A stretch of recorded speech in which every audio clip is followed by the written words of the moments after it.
শ্বশুর তো any time পুরো পুরো বুঝতে পারি না, কিন্তু কথায় তো একটা বোঝা যায়। ও জানে আমি খাঁটি টিএমসি, তা কি বলবো আর বলো, দুজনে সত্য, কিন্তু ওরকম কোনোদিন বলে না বিজেপিতে দাও কথা, যার যার ইচ্ছা। কি করছিস এগুলো?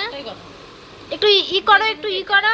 আমাদের এখানটা বিজেপি, এই যে আমার দিকে তাকিয়ে, আমার দিকে তাকিয়ে, এই যে একটু ই করো।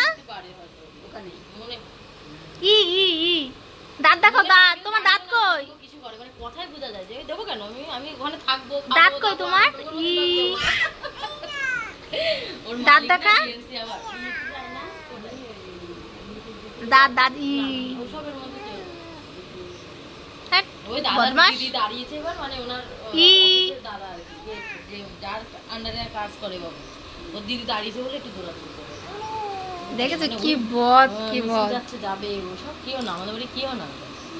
ওই মিটিং হয় একটু পিন্টুর, ওই যে পিন্টু কাকা, তাই ওর মা গেছে চলে আসে। আমাদের তো কোনোদিন কিছু দেয়ও নি, একটা তীর বলো দেয়নি পিন্টু কাকা, কোনোদিনও না।